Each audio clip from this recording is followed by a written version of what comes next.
Wana wa Meri bayaye, wana wa Meri bayaye ko, wana wa Meri nishikwero, wana wa Meri bayaye. Okay, thank you. Please be seated.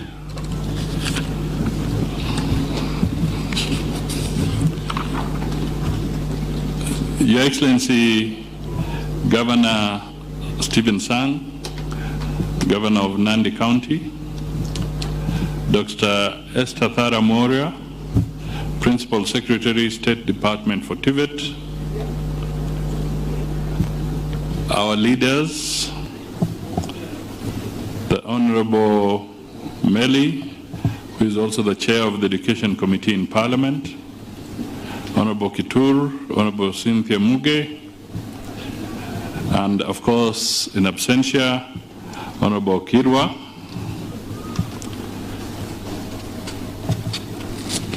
the Chairman of Kaiboi National Polytechnic, Dr. James Sang, the Chief Principal, Abdu Tione, all leaders present, TVET principals, and most of all, graduates, parents, guardians, and stakeholders. Ladies and gentlemen, let me start by saying good afternoon. Let me also extend an apology because I came in late. We were supposed to have started early in the morning, but our assignments sometimes can take a quick turn. So this morning I had to meet a delegation of the IMF, International Monetary Fund, because we are also negotiating to wind up our program, which has been running, and to start developing a new program which relates to the management of the economy. And in the process, there is something they are calling the governance diagnostic, and also diagnostic on anti-corruption measures, which they wanted us to discuss. So please bear with me for that delay. My first message also extends to the people of Mosop, all of you, for bearing your time without the area of Member of Parliament being present. So let me join you in praying and wishing that the Honorable Abraham Kirwa, who is my friend, will recover soonest and be able to resume his assignment with you. We all wish him well, and we know God will guide his recovery. Let me also, at the very outset, confirm that what Governor Sang said is true. They were able to talk to me with the Honorable Felix Koske, and it became difficult to say no. So I am here. And I also bring felicitations from President Ruto. We spoke last night and I told him I'll be coming here. And pia yeye anasema heko kwenu. So let me make my formal remarks and then I'll just add one or two things. It is a great honor for me to join you here today for the first graduation ceremony of Kaiboi National Polytechnic since it was upgraded from a technical training institute last year. This is a significant milestone, not just for the people of Mosop constituency and Nandi County, but for the entire. It reaffirms the government's commitment to enhance the contribution of the technical and vocational education and training sector to economic and social development. We are proud to be standing on the ground that His Excellency President William Samoei Ruto prepared when he commissioned the Jitume Digital Skills Laboratory and laid the foundation stone for an information and communication technologies complex in January last year. The moment is here for us to celebrate the first 1,614 graduates who have completed their learning experience in this distinguished institution. I recognize you for your hard work, dedication, and achievements. Your graduation marks the end of one chapter and the beginning of the new. Exciting opportunities that ahead that will shape your future. Let me extend my heartfelt congratulations to all of you graduates and acknowledge your trainers, families, and the communities you come from for supporting you through this remarkable journey. Your success is a testament to the government's unwavering resolve to grow and develop the TVET sector to produce skills that will support Kenya's priority sectors and enhance its global competitiveness in line with the bottom-up transformation agenda. Through the TVET network, we are building a workforce that is not only skilled, but also adaptable, innovative, and prepared to meet the demands of current and future industries. We are also promoting equity and inclusion by ensuring that each constituency has at least one TVET institution. We have made strides. That is a very serious matter. One TVET institution constituency.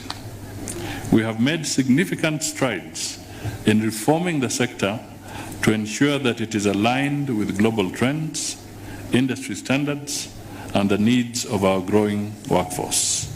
In this regard, we are upgrading and modernizing TVET institutions to enhance their relevance and responsiveness to the manpower needs of our growing economy.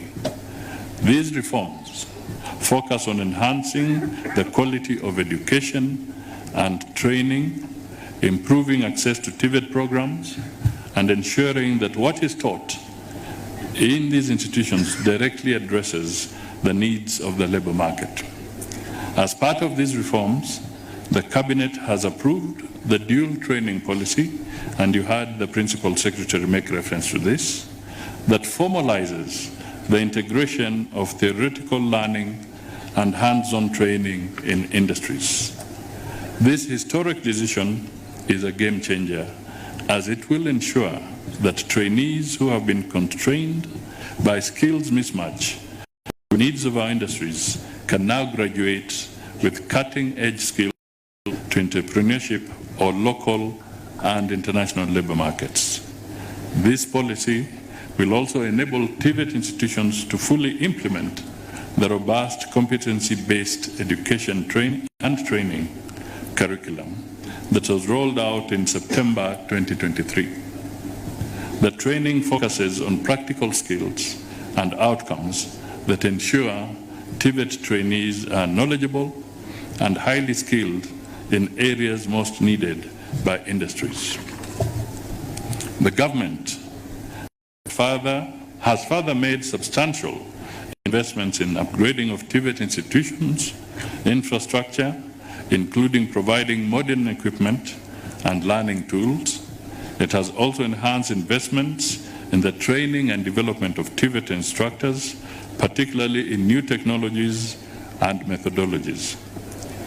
We have recently recruited 2,000 trainers to bridge the trainer deficit in the TVET sector, while enhancement of the recognition of prior learning framework has formalized the competencies of artisans who have gained skills through work experience or informal learning.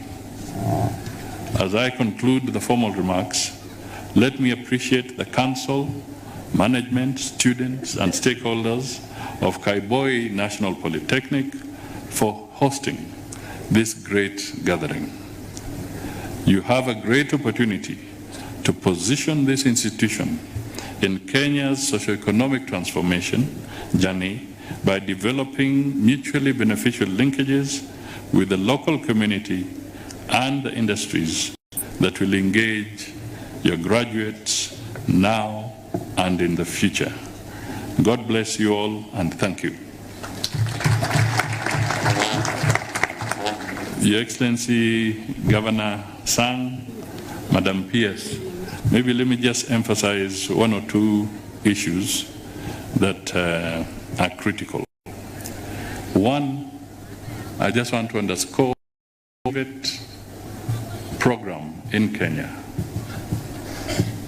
is now becoming a reference point for many other countries. It is becoming the upon which others are beginning to see how to move forward. And I'm very proud to say that Madam PS here has been extremely passionate, and we really commend her in pursuing the growth of TVET in our country, together with her entire team. What you're doing is so important. I really want to thank you, all of you collectively and individually, on behalf of the government. Now, there are one or two issues that I'll just flag so that I don't take too much time. These good people want to be given the power to go and do what pertains to their training. But let me just flag about one or two issues. First, it's the funding program. In a few days' time, because there was a team that was appointed, a working group, a task force that was put together to look at the issues surrounding the funding program. And I know they have completed their report. They should be submitting it in a few days' time. And I believe, after broad consultations across the board, they have been able to identify where the challenges are. And in their recommendations, we shall have a lasting solution so that we can deal once and for all and in a sustainable manner with the issue of the funding of our institutions at the university level. And indeed, as you say, at the TVET, it has been functioning quite well. So I want to assure you on behalf of the government and on behalf of the Ministry of Education that this is underway, and you'll be able to get to know the details of the findings and the recommendations in a few days' time. Let me also just say that sometimes sisi wanasiasa tunaenda mbali. You will remember the debate that was there on the CBC. If you will recollect, it was a hot issue, very hot. And some were saying, scrap it, abandon it. It became even a very hot political issue. If you wanted to get makofi, upigiwe makofi kwa jukwaa, when we were campaigning, panda pale, hii CBC inamaliza wazazi, inamaliza wanafunzi, inamaliza nani, toa. That was the shortcut. That was the simplistic thing to do. And it had problems, it had teething problems. But gradually, we have overcome those challenges. And therefore, I want to give you hope that we shall also overcome the funding challenge. We overcame the other one, we are going to overcome this one. That is very important. And as we sit here, we have a very able chair of the Education Committee in Parliament is here, a son of the soil. And he has done a good job and he'll do a good job. And I'm sure through Parliament, they will also help us to quickly see that the appropriate recommendations that come out of the task force will be quickly implemented. And where there is need to adjust any legislation through his committee in this space, they will accelerate so that we quickly finish that matter and we move forward. So I want you to have faith and confidence that this will be resolved. Now,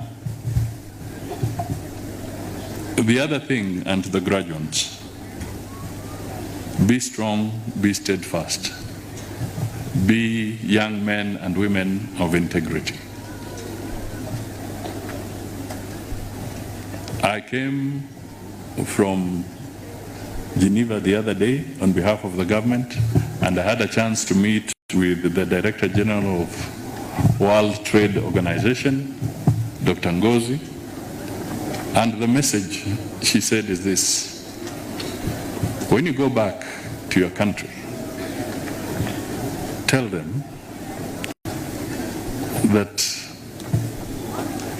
the honeymoon around aid is over. The honeymoon is over. Globally, the honeymoon is over. Now we must shift gear and we must compete for investment and trade. In history, you read about the scramble for Africa.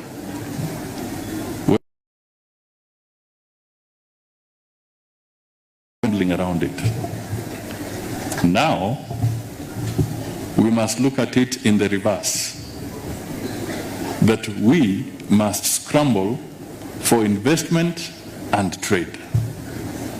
And you shall not get investment and trade if you do not have a skilled manpower. Lazima uwe na watu wenye ujuzi, wenye tajriba, wenye wanafahamu kile mwekezaji anataka. Na ndio nyinyi sasa. Tunawataka, tunawahitaji, Kenya inawataka, inawahitaji, kwa sababu kupitia kwenu ndio tutafutia wale investors wakuje katika Kenya, kwa sababu hiyo ndio scramble mpya, na tuachane na mambo ya aid. So we need you, we need your skills. Capital goes to where there is good skill. Ukienda kwa nchi ambayo watu hawana ujuzi, hawana nini, investors wanapotea, wanaenda kwingine. So Kenya has got an opportunity to really be at the forefront in this competitive area where we are now going for investments and trade and production. So you have everything cut out for you, and we must provide the enabling environment ile ambayo itamsukuma na nyinyi mwende mbele.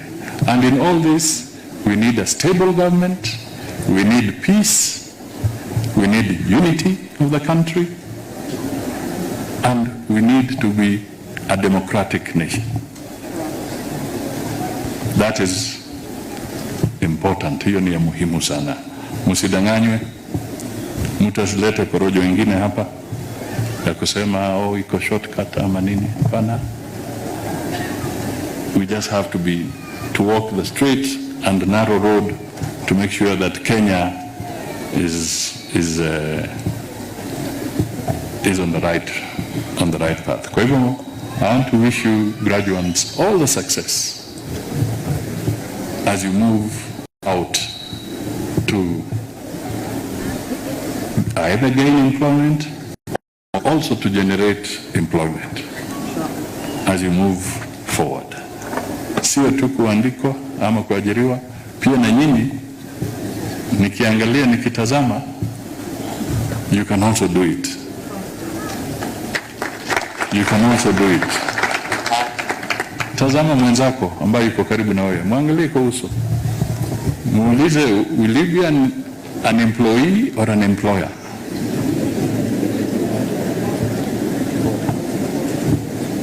That is the message, so that we can all work to move forward.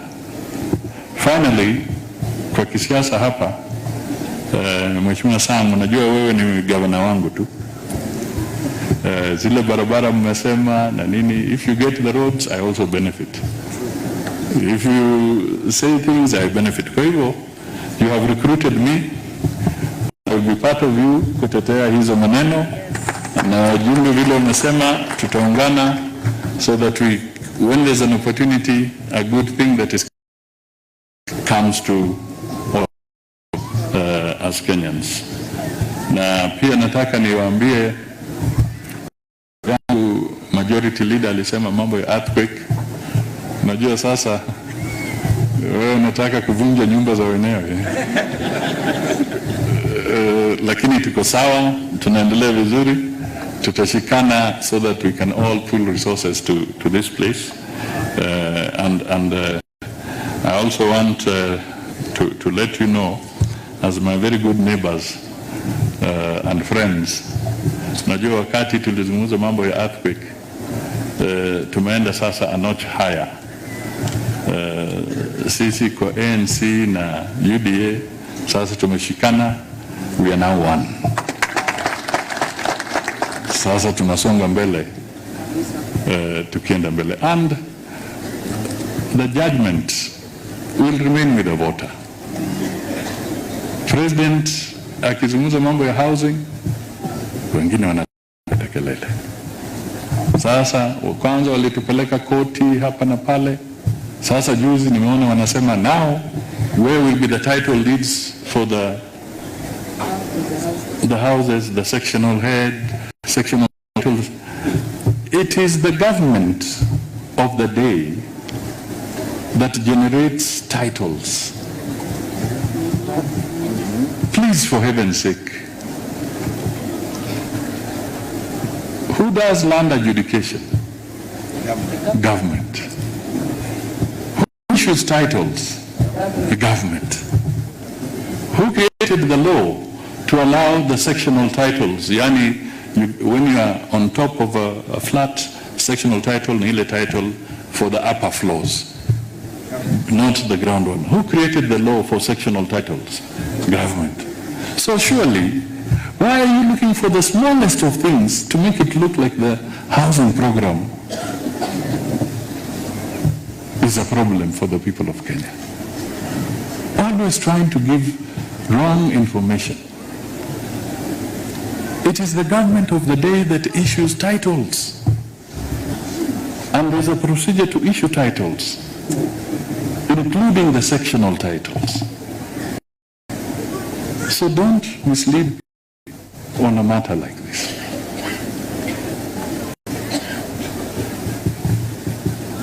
I've just told you the honeymoon on aid is over. Mambo ya health, the international community, particularly the Western powers and the new administration in the United States, has got a different AIDS policy. Aid policy. Now, the funding for health programs is being put back to the governments in those countries. Tuachane na kufikiri sasa mtu mwingine atakuja kufanya health programs zetu. Sisi wenyewe, the government of Kenya, the government of Uganda, the government of Tanzania, the government of where, you name those governments, has come to a standstill. Now, we may have some challenges on the universal health care, which we must all collectively address, the ones that are here and there, just the way we are talking of challenges in the funding program where we need to address. We will do that. But I want to ask you now,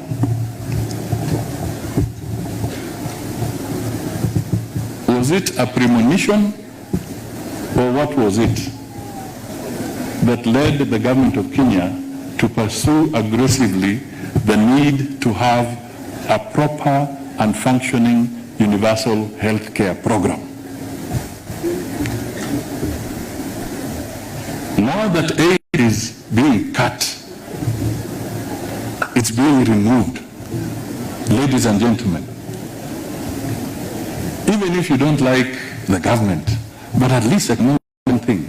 There was foresight, they were planning ahead, because now we are in the area where aid has been cut. So who is going to care for the sick in Kenya?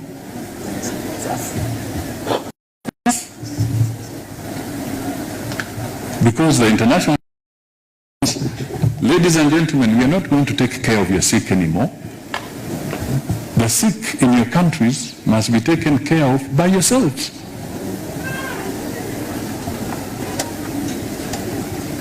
So what do we do? Na mimi nazungumza hapa kwa sababu, kwa mfano, kwa aid program, AIDS and what have you. In Kenya, we have citizens who are affected, about 1.3 million Kenyans, and the government of Kenya funds about 60% of their program, and the international community was funding up to 40%. I only want to give the example of Kenya. I don't want to talk about other countries. There are others where they rely 100% on donor assistance.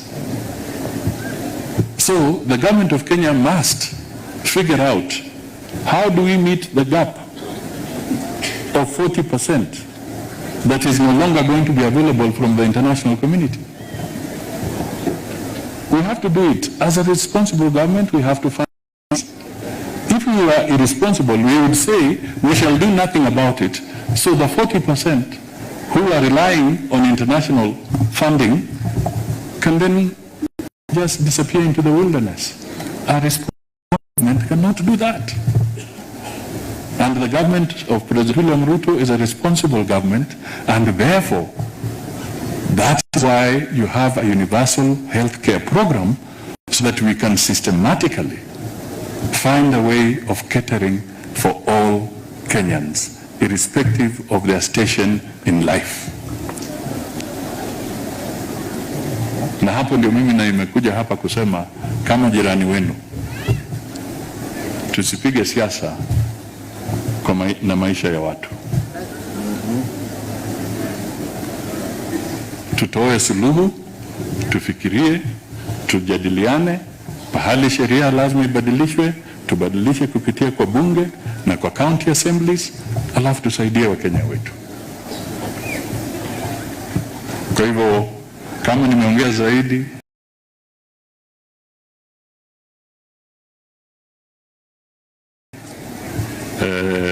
mtanisamehe, lakini niliona mimi kama mmoja wenu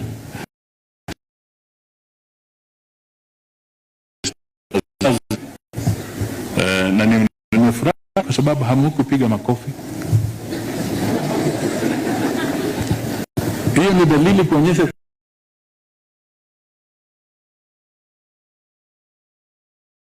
it is so important to listen keenly to what somebody is very